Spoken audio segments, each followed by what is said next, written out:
Every day is different as a veterinarian. Some good, some calmer than others, some dramatic, and even sad at times. Every patient that goes home with their family or whose suffering I can help is another reminder of why I do what I do. I am DocBott. Last week on DocBott, Little Bit came in for a degloving checkup. Chester's aggressive behavior reignites fears of a past illness. DocBott feared the worst for a little dog brought in after a week of sneezing.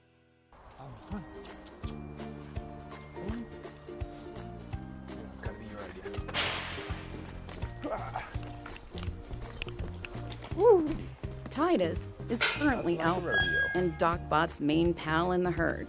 When rutting season begins, DocBott wears a bulletproof vest as reindeer are particularly feisty when in season, as they normally would be competing for mates in the wild.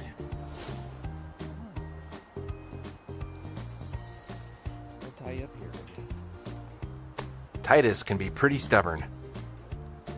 Just like some dogs and cats, bath time isn't always a favorite time for Titus.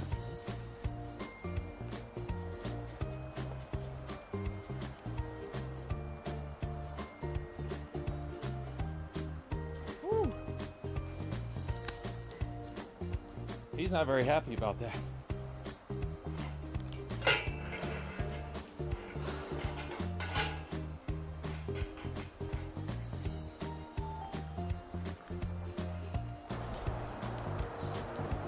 So this is the time of year where they're losing their hair, so they look awful shaggy, but that's normal. It just kind of comes off. Some zoos, reindeer farms, and elk ranches will put brushes from the car washes, those automatic car washes, those huge rotating brushes. They'll sit them inside the pen, and the reindeer will kind of rub on those to help pull their fur off, their hair off. But North America hosts a wild close cousin of reindeer called caribou. Both males and females grow antlers. Their noses are specially designed to warm the air before it gets to their lungs.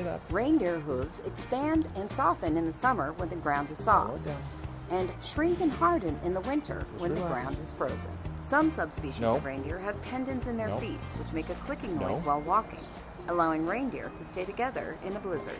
Some North American caribou migrate over 3,000 miles in a year, more than any other mammals. The name reindeer is of Norse origin, from the Old Norse word hrein, for deer, and has nothing to do with the reins of a sled. Golden eagles are the leading predator of caribou calves.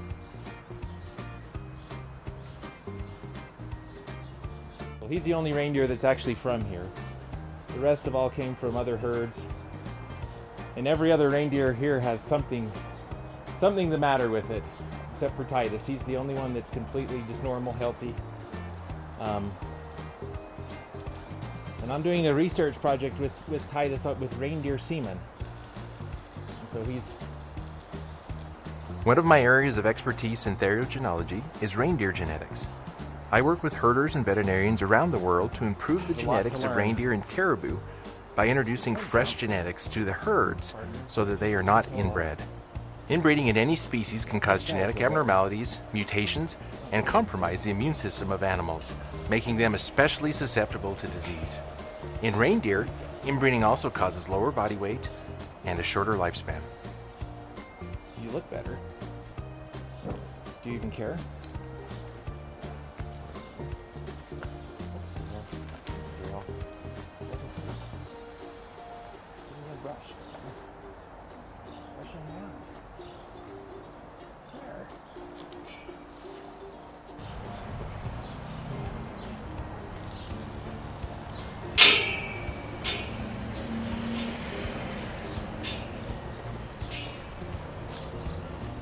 Look like $1 million, Titus. You don't even appreciate it, though.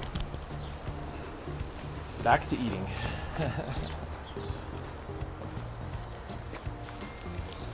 Blitzen is going to have probably the biggest rack of all of these, and you'd think that the antler size is really what dictates hierarchy, but that's not the case. males that are in rut during breeding season, often we will cut their antlers off. Once the velvet falls off of their antlers, there's no sensation in them whatsoever. They don't feel anything. That's why they're really dangerous when their antlers are hard. They could gore you, kill you very quickly. And intact male reindeer are the meanest animals I've ever seen. They make a mean dairy bull seem like a puppy. They will kill you. You absolutely cannot trust them. Even Titus, once the rut starts the 1st of September, we'll have to probably remove his antlers and keep him isolated from everybody. Can't let anybody in with him because they turn into a raging, grunting hormone. But sometimes we'll remove their antlers, and even if they don't have antlers, just little nubs on their head, they'll still be the alpha. And it's just because of their strength and muscle tone.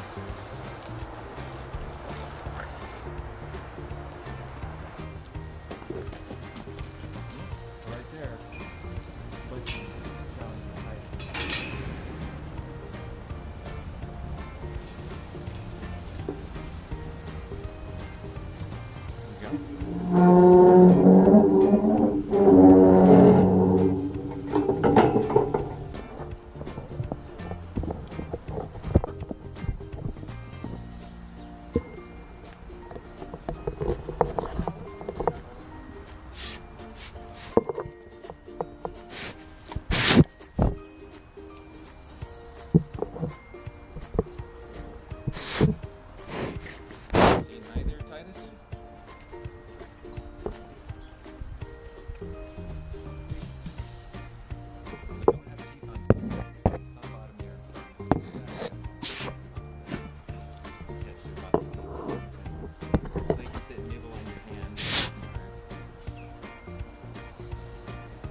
There we go.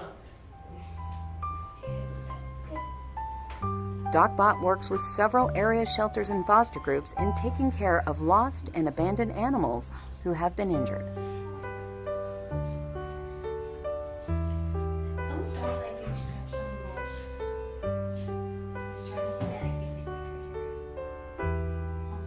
Well, I work at the animal shelter, and we got this dog in, came in as a stray last night, obviously injured, so we brought it in to see what's going on with it, and see what the doctor recommends that we do with it. It wasn't moving its back legs, and appeared to be possibly hit by a car. Gotcha. Their posture there, likely you do have a severed. Yeah, it doesn't look good. This sweet dog was hit by a car and left for dead until another passerby called in for help.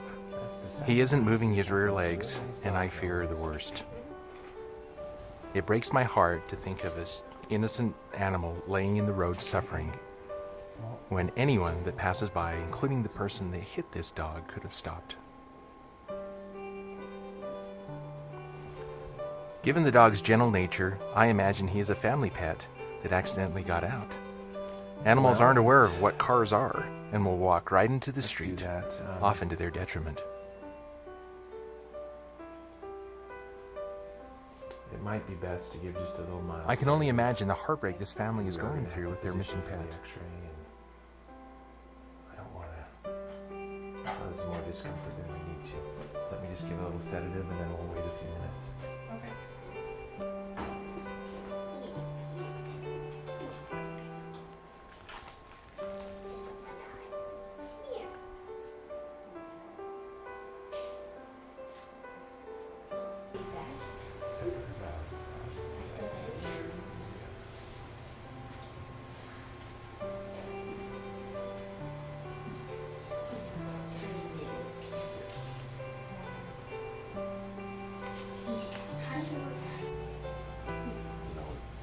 Make wheelchairs and things like that for dogs, but they have to have some nerve function. And if it's totally separate, we're not going to be able to suffocate or throw the pee or anything like that, so that's going to be tough.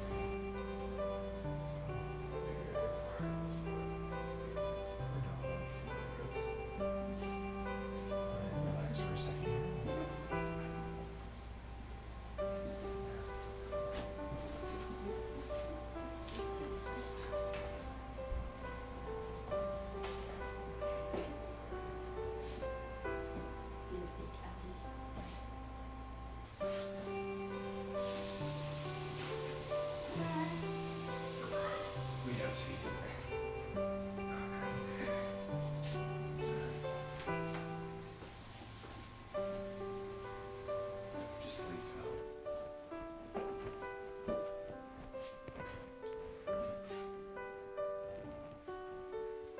DocBott x-rays Brown Dog and finds the worst news possible.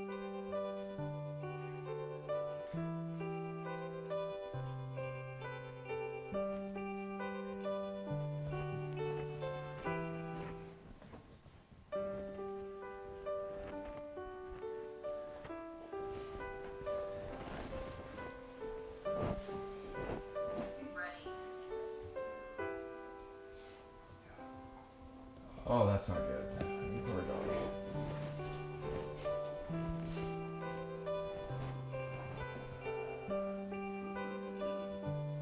It's completely severed.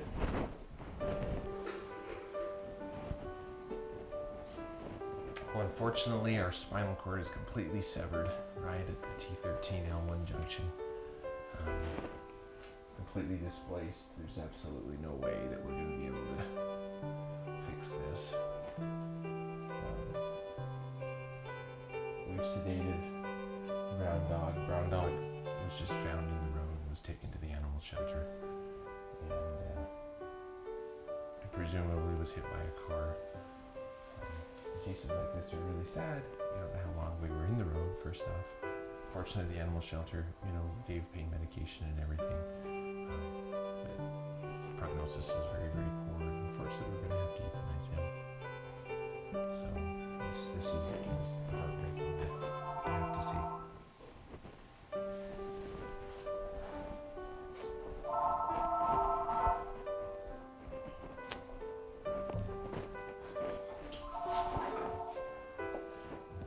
And so we've sedated, and they're going to just take that pet back and euthanize. There's really nothing that can be done, unfortunately. No surgery to fix that.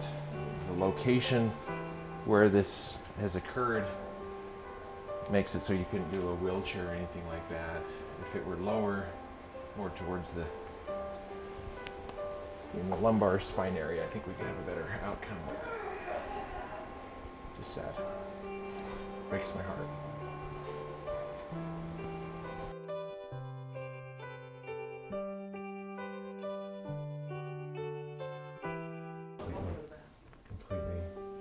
Completely severed, displaced. So if the spinal cord wasn't ripped in half, potentially you could try to reunite that, but there's no way. There's nothing you can do. And I literally expressed that bladder. I took my boots, my pants are covered in it, and I filled the entire towel with it, and it's still full of it. Nerve function right there. So, and there's major bruising on the legs too that we can see. So the kindest, best thing is euthanasia. Okay, so I will carry him. Okay. We might need to I'll grab this stuff all this later. stuff right now to you.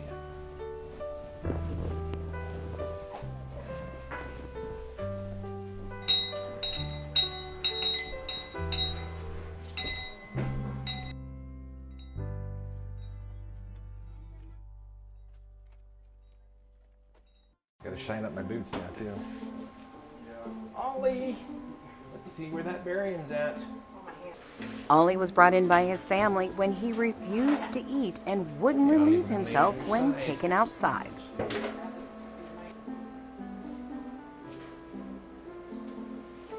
I suspect Ollie ate something, causing a blockage. It isn't unusual for dogs to eat strange objects. A barium study will let me see exactly where this blockage is. Barium is like liquid chalk. X-rays can go through soft tissue like skin and organs, but can't go through hard things like bone or the chalky part of barium. So I can see exactly where the problem is in Ollie's tummy when the liquid stops. So, and it's hard to know what it is. I assume it's clothing or plastic.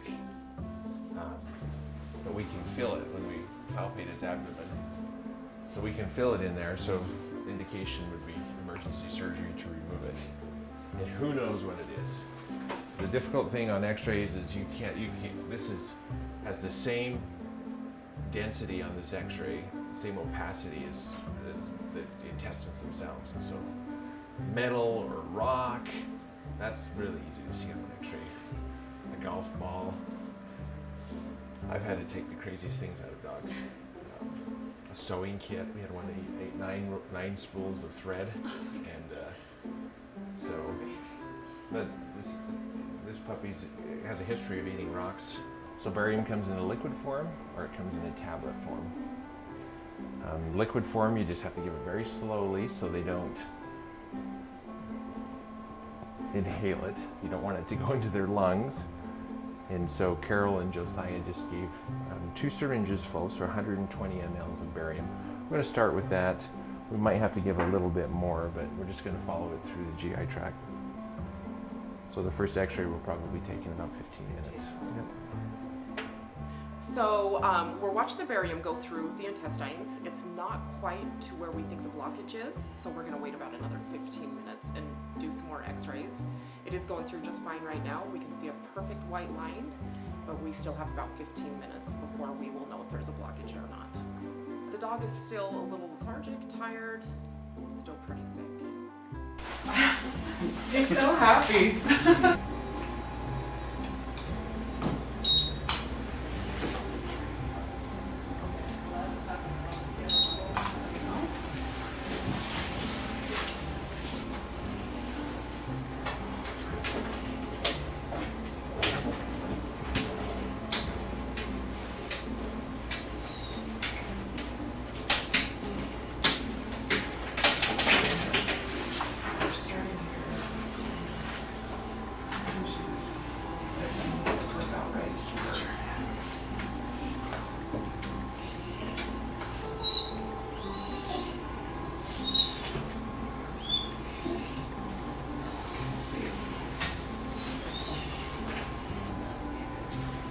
We're still not where we need to be yet. So another 15 minutes. Yep. I'm gonna have DocBott come look at this one with me though. These little waves right here, that's normal. That's called peristalsis. So you can see widening and wide and thin spots right here. That's just And that's kind of how it moves through the intestine, is exactly that with the waves. And so what we're looking for is abrupt stoppage, or if there's something that's blocking that. Now this is the next view right here, and you can see we go from very small diameter to very thick, and we're still in the small intestine. It should not be that wide. We're not even to the colon yet, and so I'm very concerned that there's a blockage in here. See right here, the same thing. We got you go from small intestine, all of a sudden we're huge thick right here, almost looks like a big ribbon. I'm concerned that there's something in there, a piece of clothing or something that's actually absorbing that barium.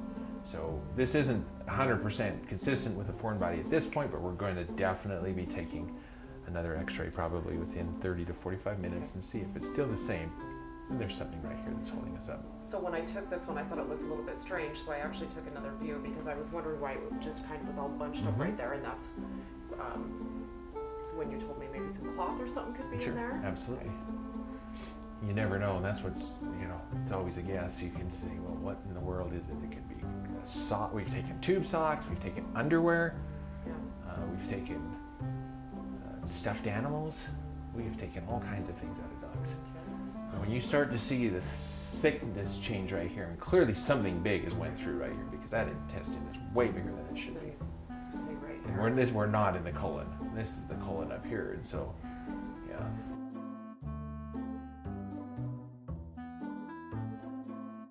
There is definitely something blocking Ollie's intestine. Surgery is the only option we have at this time.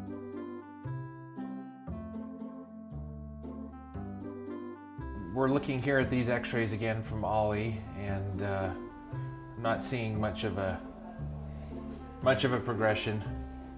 I was hoping that it was moving through. Seems to be stuck right now. So that does have me a little bit concerned. So we have to make a decision right now whether we go in surgically and remove whatever is in there, or we continue to wait.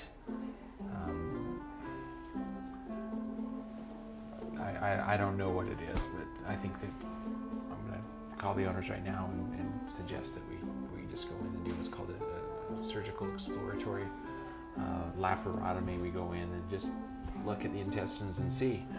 Sometimes we get in there and we don't find any blockage, but at the same time we're able to flush the abdomen. We're able to put fluids inside the abdomen, and even if there's not something in there, it's the only way to rule it out is to go in and look. And so I think the safest thing is going to be to do that. It's difficult to see where it's at, but I can tell you right now that it looks like it's at the ileocecal junction, which is the junction between the small intestine and the large intestine. It's a very small diameter area right there.